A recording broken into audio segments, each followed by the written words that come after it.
In May of 2009, a team of industrial archaeology students established a field school in Parowan, Utah to excavate and study the Thomas and Sarah Davenport pottery. The research team led by Dr. Tim Scarlett included students of industrial archaeology from Michigan Technological University, Houghton, Michigan. Broadly speaking, industrial archaeologists aim to record, study, interpret, and preserve the physical remains of industrially related artifacts, sites, and systems within their cultural and historical contexts. The Davenport Pottery Site is south of the town square in Parowan, Utah, owned by Steve Matheson, brother of former Utah Governor Scott Matheson. Steve is the great-great-grandson of Thomas Davenport and graciously consented to allow excavation and further agreed to donate artifacts for exhibition. When the crew arrived, the vacant lot showed no indication of former buildings or identifying features. Looking south, the 1890s Davenport home is seen to the east, and the pottery site is to the west. In preparation for opening the site, the MTU's Social Sciences Department sponsored retired geophysicist Chuck Young to conduct a magnetometry survey. The resulting image clearly identified interesting magnetic anomalies.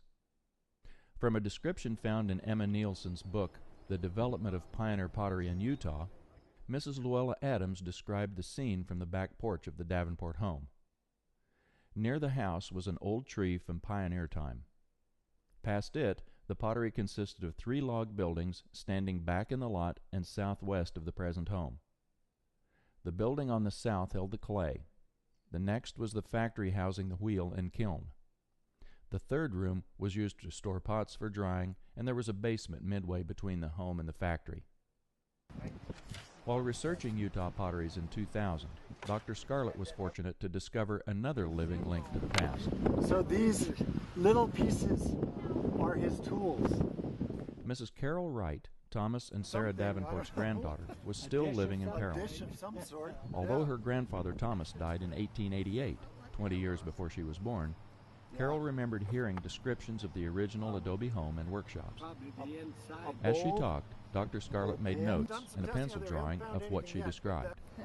10 years ago, we drew this map together in my notebook with the fence line, and you said the former house was here with a row of fruit trees and the kiln in the back. So then when we came out this year, we brought some remote sensing equipment. What's that? This is the same map, so it's the same property.